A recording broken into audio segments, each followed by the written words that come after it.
بسم اللہ الرحمن الرحیم وعن ابی العباس سہل بن سعد السعدی رضی اللہ تعالی عنہ ان رسول اللہ صلی اللہ علیہ وسلم بلغہ ان بنی عمرو بن عوف کان بینہم شر فخرج رسول اللہ صلی اللہ علیہ وسلم یصلح بینہم فی اناس معہ الی آخرہ متفق علیہ۔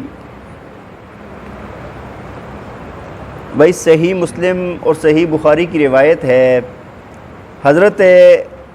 ابو العباس سہل بن سعد سعدی رضی اللہ تعالیٰ عنہ راوی ہیں، بیان فرماتے ہیں کہ رسول اللہ صلی اللہ علیہ وسلم آپ کو پتہ چلا کہ قبیلہ بنی عمرو بن عوف جو ہے اس کے اندر ایک جھگڑا ہو گیا ہے اور شر پھیل گیا ہے، تو آپ صلی اللہ علیہ وسلم اپنے ساتھ چند صحابہ کو لے کر ان کے درمیان میں صلح کروانے کے لیے گئے، اور ایک روایت میں آتا ہے فرمایا کہ ان میں اتنی لڑائی ہو گئی کہ فرمایا کہ ایک دوسرے کو پتھروں سے انہوں نے مارا، تو آپ صحابہ میں سے دو صحابہ کو ساتھ لے کر آپ صلی اللہ علیہ وسلم وہاں پر گئے، اور یہاں پر روایت میں نہیں ہے لیکن دوسری روایت میں ہے کہ یہ ظہر کی نماز پڑھانے کے بعد رسول اللہ صلی اللہ علیہ وسلم نکلے، اور فرمایا کہ جب رسول اللہ صلی اللہ علیہ وسلم نکلے تو آپ کو وہاں پر نہ روک لیا گیا، آپ کا وقت زیادہ لگ گیا، تو نماز کا وقت آ گیا، عصر کی نماز کا وقت آ گیا، تو حضرت بلال رضی اللہ تعالیٰ عنہ حضرت ابوبکر صدیق رضی اللہ تعالیٰ عنہ کے پاس گئے، فرمایا کہ کیا آپ لوگوں کو نماز پڑھائیں گے؟ یعنی ان سے پوچھنے لگے کہ آپ نبی علیہ السلام تو رک گئے ہیں، ان کا یہ جھگڑا ہو گیا ہے، اس وجہ سے آپ نماز پڑھا دیں لوگوں کو۔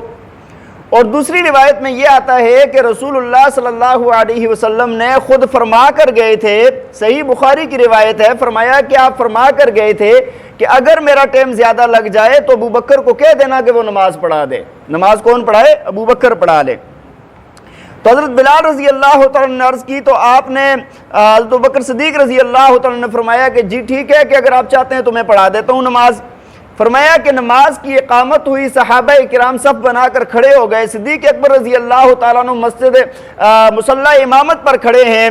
اور فرمایا کہ تکبیر کے بعد انہوں نے تکبیر تحریمہ کہی اور صحابہ نے بھی ساتھ تکبیر تحریمہ کہی۔ فرمایا کہ جب تکبیر تحریمہ کہہ چکے نا، نماز شروع ہو چکی تو رسول اللہ صلی اللہ علیہ وسلم آ گئے، فرمایا کہ آپ ایسے صفوں کے درمیان سے ہوتے ہوتے سیدھی پہلی صف میں آ گئے آپ، تو فرمایا کہ صحابہ نے نا ایسے تالیاں بجانی، ایسے تسبیح کہتے ہیں، ایسے کرنا شروع کیا، ہاتھوں پر ہاتھ مارنے شروع کیے کہ نبی علیہ السلام تشریف لائے ہیں۔ تو فرمایا کہ حضرت ابوبکر صدیق رضی اللہ تعالیٰ عنہ جب نماز پڑھتے تھے تو کدھر بھی متوجہ نہیں ہوتے تھے، لیکن جب تالیاں بہت زیادہ، یہ تسبیح بہت زیادہ ہو گئی نا، تالیاں بہت زیادہ بجنے لگی، تو آپ نے ویسے دیکھا کہ بھئی کیا بات ہے، اتنا پیچھے شور ہو گیا ہے۔ فرمایا جیسے دیکھا تو نبی علیہ السلام نا پیچھے موجود ہیں، تو آپ پیچھے ہونے لگے تو نبی علیہ السلام نے اشارہ کیا کہ پڑھاتے رہو نماز،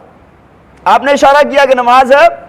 اور دوسری روایت میں یہاں پر نہیں ہے، دوسری روایت میں آتا ہے فرمایا کہ نبی علیہ السلام نے فرمایا کہ انم کس، فرمایا کہ اپنی جگہ پر کھڑے ہو جاؤ اور نماز پڑھاؤ۔ فرمایا آپ نے ہاتھ کھڑے کر دیے اور آپ الٹے پاؤں پیچھے آئے اور اللہ کی حمد بیان کر رہے تھے۔ رسول اللہ صلی اللہ علیہ وسلم آگے مصلی پر بڑھے اور آپ نے نماز مکمل کی،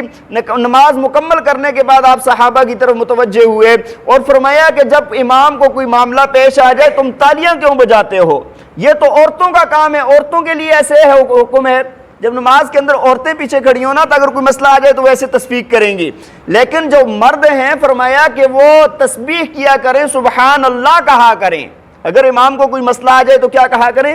سبحان اللہ کہا کریں۔ یہ بات بیان فرمانے کے بعد پھر حضرت ابوبکر صدیق رضی اللہ تعالیٰ عنہ کی طرف متوجہ ہوئے اور فرمایا کہ ابوبکر کیا ہو گیا، جب میں تمہیں کہہ رہا تھا کہ نماز پڑھاؤ تو تم کیوں نہیں پڑھا رہے تھے؟ تو عرض کرنے لگے یا رسول اللہ صلی اللہ علیہ وسلم، ابن ابی قحافہ کی کیا مجال ہے؟ ابن قحافہ ان کے والد کی کنیت ہے، نام ان کا عثمان ہے رضی اللہ تعالیٰ عنہ۔ فرماتے ہیں کہ ابن قحافہ کی یعنی قحافہ کے بیٹے کی مجال کیا ہے، جرت کیا ہے کہ آپ کے ہوتے ہوئے آگے مصلی پر کھڑا ہو جائے؟ تو یہ روایت ہے، صحیح بخاری اور صحیح مسلم کی روایت ہے۔ بھائی اس روایت کے اندر آپ حضرات تو سن چکے ہیں پوری روایت،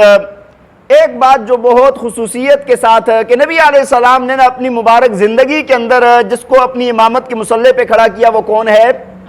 صدیق اکبر رضی اللہ تعالیٰ عنہ کی ذات گرامی ہے۔ یار تعجب والی بات نا مجھے یہ لگتی ہے کہ جب آپ صلی اللہ علیہ وسلم پیچھے آ گئے نا تو آپ فرما رہے ہیں کہ کھڑے رہو پڑھاتے رہو، کھڑے رہو۔ یہ بہت بڑا مقام ہے، بہت بڑی عزت ہے، بہت بڑی حوصلہ افزائی ہے۔ ایک پیغمبر ہے وہ امتی کو کہہ رہا ہے کہ تم نماز پڑھاتے رہو۔